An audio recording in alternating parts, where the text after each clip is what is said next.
Today I want to talk about interest rates. The Fed has announced that they're going to be doing 3 rate hikes just for like this year, and they're not going to stop well into 2023. While I believe we don't know what those interest rates are, and we can't get an exact estimate, we can make some general assumptions about the market and how it's going to affect the prices in Veve and the NFT space as a whole. My name is Giovanni, been in digital assets since 2017, and this is the first video I'm talking about the macro economy, which is going to be playing a role into Veve. And before we get into it, I want to say that I don't have much experience with the macroeconomy and interest rates, and this is kind of the very first time I'm talking about it. I'm learning about this all, and I've done research on it, but I don't know if I have 100% understanding, so there's a high chance that I'm wrong about this, but I hope that I can gain some experience through the next year, and it starts here. And now that we have MTL rolling out, or some kind of beginning of MTL rolling out, it's obvious that the macroeconomy is going to play a significantly bigger role in the space than it used to. Before, everyone was kind of like really confused, like, why are prices dropping? You know, people can't even withdraw. They're just sitting on gems. Like, this makes no sense whatsoever. And for the most part, they were pretty much right. But now with MTL, you know, that's kind of a fear that people don't have to worry about anymore. The fact that people can't leave their positions, because now they can,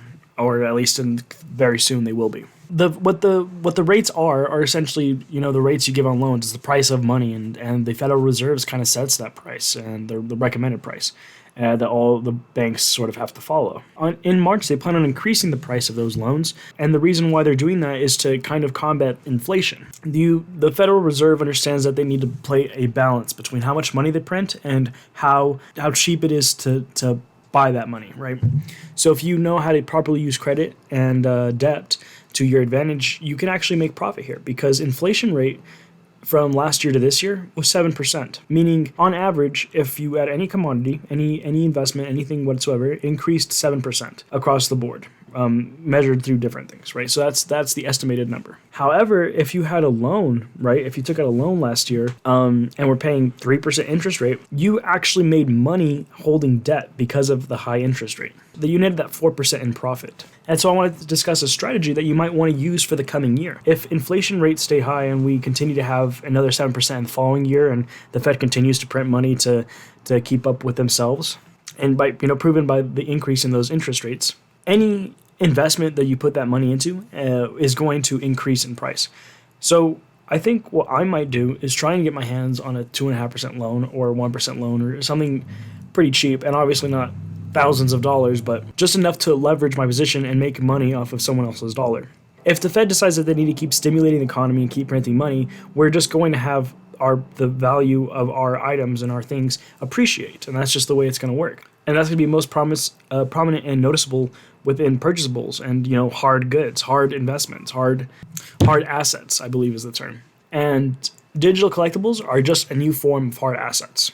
As people make more money, as you know, the value of a dollar decreases, naturally the prices of our things that, you know, aren't the dollar is going to increase. And yes, just like the digital collectible, just like NFTs. So if you were interested in taking on a little bit of a risk, very, very small amount of risk, you could potentially take out a loan. Don't do anything more than you're not comfortable with. Obviously, I've never taken out a loan, and I really don't know what I'm talking about.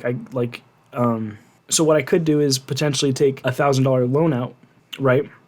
Pay 2.5% interest rate on it, and in a year that loan will cost me $1,025, and I'll pay that $1,025 off selling the things that I originally spent the original $1,000 on. So let's say I did it today, and I went on a 6 to 10 small, cheap, common collectibles within the Veve app. You know, I'm talking about Deadpool, maybe the latest Black Panther, and maybe like a bottom tier Spider-Man, right?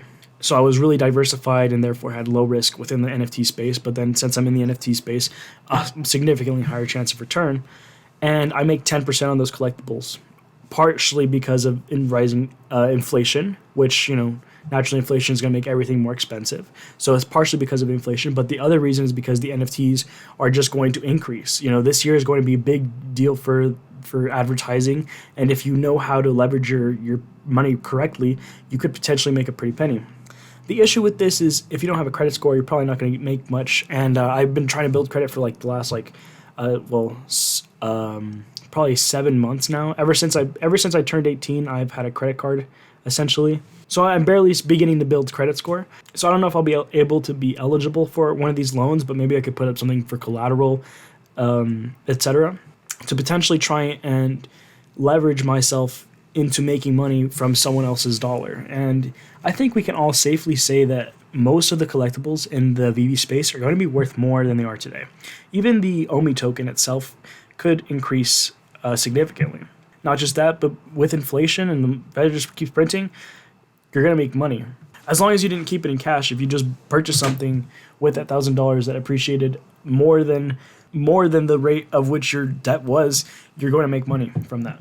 So that's really interesting, exciting, and I'm actually really happy on some of my student loans because of the last year.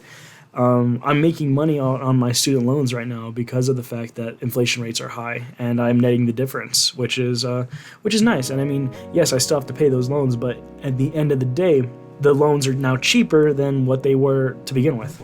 So that's what I want to talk about. Fed doing some pretty cool things, pretty fun things. If you're interested in more content like this and you just like Veve, you like digital collectibles, check out the channel, maybe you'll like it. And all I ever ask is that you press the like button. I don't care if you're subbed. I don't even want you to be subscribed. You guys take care. Have a wonderful day.